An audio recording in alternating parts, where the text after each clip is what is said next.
5 करोड़ रुपए। सामने खड़ी रजनी, जिसमें घमंड तो पैसों का इतना भरा था, बहुत ज्यादा, और जिसने अपनी घड़ी की ओर देखा और अनुपमा को एक मुस्कान दी। रजनी अपने घड़ी की ओर देखती है और कहती है कि ठीक 12 बजे तुम्हारे इस चौल को चकनाचूर कर देगा मेरा बुलडोजर। तुम अपने इस चौल वाले परिवार को लेकर जहाँ जाना चाहती हो वहाँ चले जाओ, वरना फिर मत कहना कि तुम्हारे साथ गलत हुआ है। कि कल सुबह ये पूरी की पूरी जमीन मेरी होगी, जहाँ पे मैं अपना साम्राज्य खड़ा करने वाली हूँ। रजनी के इन शब्दों ने सभी का दिल पूरी तरह से तोड़ दिया था। बाबूजी ये सुनकर पूरी तरह से शॉक हुए और नीचे बैठ गए। राही, जो अपने पति प्रेम का हाथ थामे हुए खड़ी थी, उसकी आंखों में अपने भविष्य को बिखरते हुए देखने का पूरी तरह से खौफनाक मंजर दिख रहा था। लेकिन इन सभी के चलते सभी के चेहरों को देखकर अनुपमा कुछ ऐसा कर जाती है जिसका किसी ने भी यहाँ पे अंदाजा नहीं लगाया होता है। यहाँ अनुपमा अपने आंखें पोंछती है और रजनी के आंखों में आंखें डालकर देखती है और एक ऐसा सवाल पूछती है जिसे कि वहाँ सबकी बोलती बंद हो जाती है। तब यहाँ पे अनुपमा कहती है कि आखिर कीमत क्या है रजनी, इस मिट्टी की, इस जमी की, हमारे इन आशियानों की। तब यहाँ पे रजनी मुस्कुराती है और अपनी चौल की ओर देखती है और कहती है कि तुम इस जैसी चौल की कीमत तुम नहीं लगा सकती। अपने 7 जन्म भी दे दो ना, तो तुम इस चौल की कीमत नहीं लगा पाओगी। इसकी कीमत है 5 करोड़। अगर कल सुबह तक मेरे टेबल पर 5 करोड़ रुपए आ गए तो मैं अपनी इन सारी मशीनों को वापस भेज दूंगी। लेकिन मैं जानती हूँ तुम्हारी औकात तो 5,000 रुपए जुटाने की भी नहीं है। रजनी ने ये रकम तो सिर्फ और सिर्फ अनुपमा का मजाक उड़ाने के लिए बोली थी। यहाँ पे अनुपमा को बड़ी चुनौती दे देती है रजनी, और वो नहीं जानती कि उसने एक माँ को चुनौती दी है। ऐसे में अब अनुपमा, यहाँ पर रजनी अनुपमा का मजाक उड़ा के अपनी कार में बैठकर चली जाती है। लेकिन वही अनुपमा ने अपनी वानर सेना यानी कि अपने आने वाले भविष्य की ओर देखा और उसके सभी बच्चे उसके सामने खड़े थे। अनुपमा ने देखा कि परी, जो कि फैशन डिजाइनिंग क्वीन है, तो वही ईशानी, जो कानून की भाषा समझती है, तो वही तोशु। तभी अनुपमा सभी चौल वालों के सामने अपना एक फैसला रखती है और कहती है, अपनी कांपती हुई आवाज में कहती है कि मेरे पास आप सभी के लिए एक फैसला है, अगर आपको सही लगे तो आप। तभी अनुपमा कहती है कि बूंद बूंद से सागर भरता है और आज हम वही सागर भरेंगे। और तभी अनुपमा परी और ईशानी को अपने पास बुलाती है और कहती है कि तुम दोनों हमेशा ही कहती हो ना कि तुम्हारे फ़ोन में तुम्हारी पूरी दुनिया है, क्या तुम्हारी दुनिया आज हमारी मदद करेगी?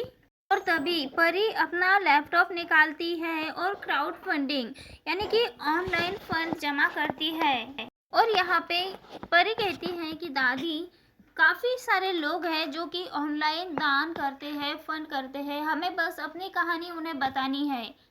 और तभी परी की उंगलियां अचानक से तेजी से लैपटॉप पे चलने लगी, तो वही ईशानी भी, वो भी लीगल ड्राफ्ट तैयार करना शुरू कर देती हैं ताकि कोई भी कानूनी गलत ना हो। और तभी चौल के आंगन में कुछ अलग नहीं बल्कि एक वार्ड रूम जैसी हलचल थी। प्रेम और राही दोनों लाइट का इंतजाम करने लगे ताकि आवाज साफ हो, तो वही राही और प्रेम दोनों मिलकर सभी तैयारियां करते हुए नजर आए।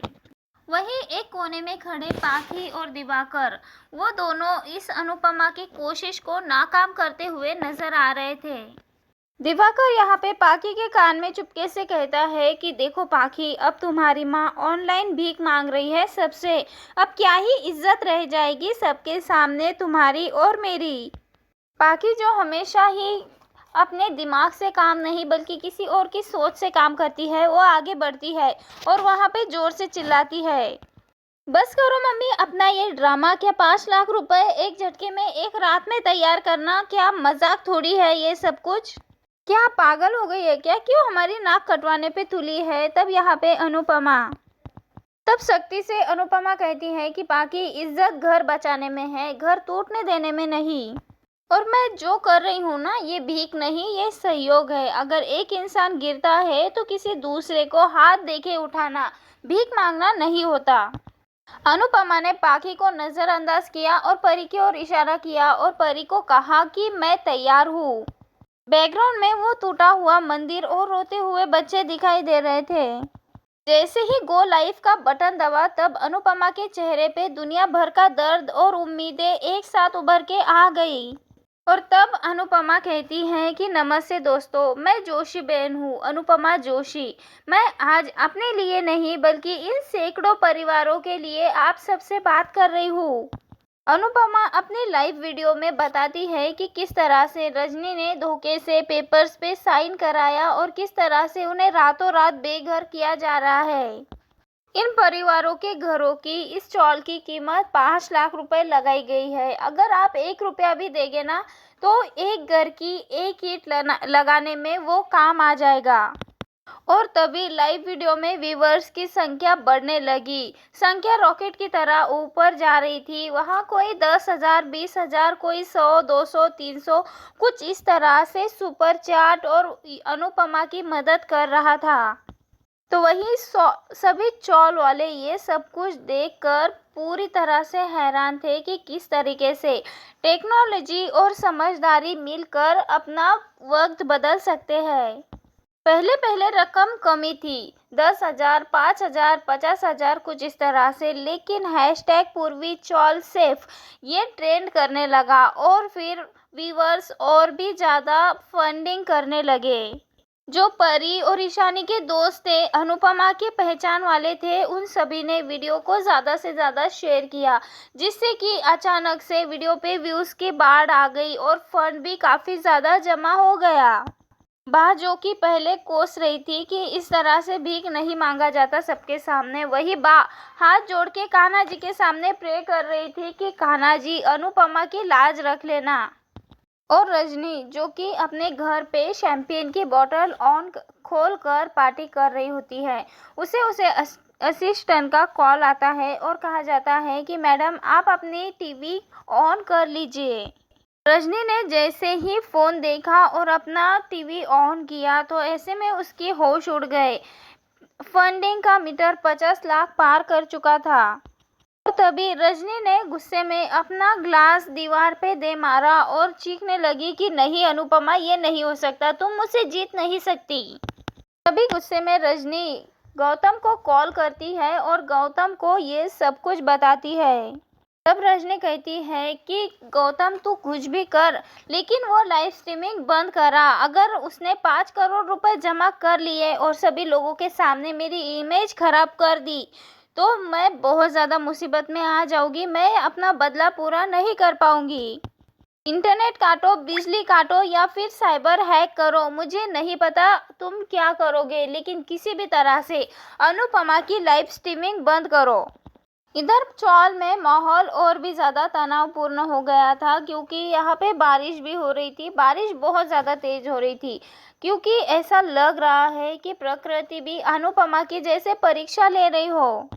और तभी अचानक लैपटॉप की स्क्रीन झिलमिलाने लगी, इंटरनेट कमज़ोर होने लगा। तभी परी घबरा गई। तभी परी कहती है कि दादी सिग्नल जा रहा है, कोई तो जैमर का इस्तेमाल कर रहा है। और ये सब कुछ गौतम की चाल थी। यहाँ पे हर तरह से गौतम और रजनी दोनों भी फंडिंग करने से परेशान कर रहे होते हैं अनुपमा को, क्योंकि उसकी फंडिंग कंप्लीट नहीं होने देना चाहते। हर वो तरीका अपना लेते हैं उसकी लाइव स्ट्रीमिंग रोकने का, हर तरह से पुलिस भी बुला लेते हैं, लेकिन फिर भी अनुपमा अपनी लाइव स्ट्रीमिंग बंद नहीं करती, अपने वीडियो चालू रखती है। और तभी गौतम के हरकतों के वजह से यहाँ पे लाइव स्ट्रीमिंग बंद हो जाती है। लेकिन परी अपने मोबाइल में देखती है कि यहाँ पे मैसेज आता है कि आपका टारगेट कंप्लीट, 5 करोड़ 1 रुपए कंप्लीट। फंडिंग तो पूरी तरह से कंप्लीट हो चुकी थी, लेकिन आखिरी डोनेशन किसने दिया ये सस्पेंस में था। पुलिस वाला जो कि लैपटॉप तोड़ के काफ़ी खुश हो रहा था, उसे परी फ़ोन की स्क्रीन दिखा देती है। तभी परी कहती है कि इंस्पेक्टर अंकल, पैसा जमा हो चुका है और ये पूरी तरह से लीगल क्राउड फंडिंग अकाउंट पर है और आप अब कुछ भी नहीं कर सकते, क्योंकि ये सारा पैसा चॉल के चॉल फंडिंग अकाउंट में गया है, पर्सनल अकाउंट में नहीं। ईशानी का लीगल दिमाग यहाँ पे काम आया, क्योंकि ईशानी ने पहले ही चॉल का लीगल अकाउंट बना लिया था। और तभी अनुपमा टूटी तो है, लेकिन उस फोन को हाथ में लेती है और तभी अनुपमा को लगता है कि उसने पूरी दुनिया को अपने मुट्ठी में ले लिया है। और तभी अनुपमा राही और प्रेम से कहती है कि गाड़ी निकालो, हमें अभी के अभी रजनी के घर जाना है। तब यहाँ पे राही कहती है कि माँ अभी तो 15 मिनट बाकी है। तब यहाँ पे अनुपमा कहती है कि हमें रजनी के पास पहुँचना है। तब प्रेम अपनी कार निकालता है। अनुपमा, राही, प्रेम, ईशानी बैठ गए गाड़ी में और निकल पड़े मुंबई की सड़कों पे रजनी से मिलने के लिए। पराग ने इस चॉल वाले प्रोजेक्ट में अपना सारा इनकम लगा दिया है और ये सब कुछ देखकर वो पसीने से दरबदर हो रहा है। वो अब सोच रहा है कि आखिरकार उसका क्या होगा, क्योंकि उसने अपनी जितनी भी इनकम थी वो सब कुछ इस चॉल के फंड में लगा दी है। और तभी पराग आ जाता है उसी चॉल के पास, और चॉल के पास पराग इधर उधर देखता है और नीचे बैठकर थोड़ी सी मिट्टी हटाता है। तब उसे एक जंग लगाना हुआ पुराना संदूक यानी कि मेटल बॉक्स मिल जाता है। यहाँ पराग जानता था कि आखिर उस मेटल बॉक्स यानी कि संदूक में क्या है, क्योंकि पराग सालों पहले यहाँ पे कुछ तो ऐसा कर रहा था जो कि गलत था। और तभी पराग ने उस संदूक पे वापस से मिट्टी डाली और उसे एक पत्थर से ढक दिया। लेकिन उसने ये नहीं देखा कि प्रेम, उसका बेटा, जो कि पराग की सारी हरकतों को दूर से देख रहा है। वही प्रेम के मन में कुछ अलग ही सवाल चल रहे थे कि आखिरकार पापा ऐसा क्या छुपा रहे हैं जो कि किसी को पता नहीं चलने देना चाहते। तो वही घर के अंदर एक अलग ही खिचड़ी पक रही थी। पाखी, जो अपनी माँ के इतने बड़े खुशी से खुश नहीं है। तब यहाँ पे पाखी को अपनी ओर खींचता है दिवाकर और कहता है कि पाखी, ये तो एक जाल है। सोचो, आखिरी 50 लाख रुपए किसने दिए। दुनिया में कोई भी इतने सारे पैसे आसानी से नहीं देता। जरूर तुम्हारी माँ ने किसी गलत इंसान से पैसे लिए हैं। इन सब में अगर पुलिस आ गई तो पूरा का पूरा परिवार फंसेगा, तुम भी और ईशानी भी। और तब यहाँ पे दिवाकर अपने जेब से कुछ पेपर्स काटता है और कहता है कि तुम यहाँ पे बोलो कि तुम अनुपमा की बेटी होने के नाते इन लीगल पैसे से इसकी ट्रस्टी बनना चाहती हो। तुम इन पेपर्स पे साइन कर दोगी तो तुम लीगल इन पैसों की मालकिन बन जाओगी और तुम चाहे जो कर सकती हो। और अगर कुछ गड़बड़ी हो गई तो ईशानी और तुम इसमें नहीं फंसोगी। पाखी, जो अपनी माँ और अपनी बेटी, अपने परिवार से ज़्यादा किसी और आदमी पे भरोसा है, उसने अपने कांपते हाथों से उन पेपर्स पे साइन कर दिए। यानी कि दोस्तों, यहाँ पे पाखी ने ही अपने माँ के पेट में छुरा घोंप दिया। और ये सब होता देख दिवाकर के चेहरे पे एक शैतानी मुस्कुराहट थी। और यहाँ पे गड़बड़ घोटाला करता है दिवाकर और फिर यहाँ पे पुलिस बुला लेता है। तभी यहाँ पे सभी कहते हैं कि हमने क्राउड फंडिंग की थी, आप चाहे तो हमारा लैपटॉप चेक कर सकते हो। अब यहाँ पे पुलिस ऑफिसर कहते हैं कि जनता सिर्फ 100-200 रुपए देती है मैडम, 50 लाख 60 लाख कोई भी एक साथ नहीं देता, क्योंकि हमें आखिरी डोनर की जांच करनी होगी। अगर हम उस डोनर की जांच नहीं करते तब तक कि ये प्रॉपर्टी, आपका अकाउंट, सब कुछ फ्रीज किया जाता है। ये सब होने के बाद अनुपमा को तो ऐसा लगता है जैसे कि उसको किसी ने थप्पड़ सा मार दिया है। इतनी मेहनत, इतना सब कुछ करने के बाद आखिरकार क्या हुआ, अकाउंट फ्रीज। रजनी के पास पैसा पहुंच चुका था, लेकिन अब अनुपमा के पास प्रॉपर्टी पेपर्स भी आ चुके थे, लेकिन सरकार ने अब उस पे ताला लगा दिया था। और तभी वहाँ पे रजनी आ जाती है, जिसके चेहरे पे शैतानी मुस्कुराहट होती है। वो कहती है कि वो अनुपमा, आप फंसी ना तुम मेरे जाल में, पैसा तो मुझे मिल गया क्योंकि वो मेरा लीगल हक था, लेकिन अब तुम्हें चॉल कैसे मिलेगी, अब तुम जाने वाली हो जेल में। तब यहाँ पे रजनी गवाह बन जाती है और कहती है कि मुझे पता है अनुपमा के कनेक्शन अंडरवर्ल्ड के साथ है और ये पैसा शायद वहीं से आया है, मैं यहाँ पे आपकी गवाह हूँ। और तभी रजनी का ये झूठ आग में घी का काम कर गया। अफसर ने आदेश दिया कि अनुपमा को गिरफ्तार किया जाए। तभी पुलिस वाले कहते हैं कि अनुपमा जोशी, आपको हमारे साथ हेडक्वार्टर चलना होगा पूछताछ के लिए, और आपके परिवार के सभी के फोन जब्त किए जाते हैं। और तभी पुलिस वाले आगे बढ़े और वहां पे परी, ईशानी, अंश, प्रेम, राही, इन सबके फोन छीन लिए। राही में यहाँ पे अपनी माँ का बचाव करने की कोशिश की, लेकिन पुलिस ने राही को धक्का दे दिया। और तभी वहां पे पाखी आगे आती है। सबको लगता है कि पाखी अनुपमा का बचाव करते हुए नजर आएगी, लेकिन यहाँ पे पाखी कहती है कि सर, मैं अनुपमा की बेटी पाखी हूँ और इन सभी फ्रॉड से मेरा कोई लेना देना नहीं है। मैंने तो ये फिट एंड फाइल की है कि मेरी माँ मानसिक रूप से सही नहीं है और पैसों का गलत इस्तेमाल कर रही है, तो इसीलिए इस सभी प्रॉपर्टी की कस्टडी मुझे दी जाए। अनुपमा अपनी ही बेटी के मुंह से ये सब सुनकर पूरी तरह से पत्थर की मूरत बन चुकी। उसकी आंखों से तो आंसू भी नहीं निकले। यहाँ पे बा और बापूजी दोनों चिल्लाते हैं कि पाकी, शर्म नहीं आती तुझे, अपनी ही माँ को पागल बना दिया। और तभी यहाँ पे अनुपमा रजनी के काले कारनामों के कुछ सबूत उसे मिल जाते हैं और वो सबूत दे देती है। तब यहाँ पे अनुपमा कहती है कि शायद रजनी ने अपने पति को मार के इसी चौल में कहीं दफना दिया था और इन सब के बारे में पराग भी जानता है। और रजनी को सिर्फ और सिर्फ इसीलिए ये जमीन चाहिए होती है कि उसे अपने पति के साथ जो भी गलत किया था ना, उसके सारे सबूत मिटाने हैं। तो वही अनुपमा के सामने पुलिस स्टेशन में एक अनजान आदमी आ जाता है। तब वकील आता है और कहता है कि मिसेस जोशी, मैं उस इंसान का वकील हूँ जिसने 50 लाख रुपए दिए थे। तब यहाँ पे वकील कहता है कि मेरे क्लाइंट आपको फंसाना नहीं चाहते थे, बल्कि आपकी चौल बचाने में आपकी मदद करना चाहते थे और रजनी को मुंह तोड़ जवाब देना चाहते थे। तभी अनुपमा कहती है कि आखिर कौन है वो इंसान जिसने हमारी इतनी बड़ी मदद की। तब वकील कहता है कि मेरा क्लाइंट भी आपसे मिलना चाहता है।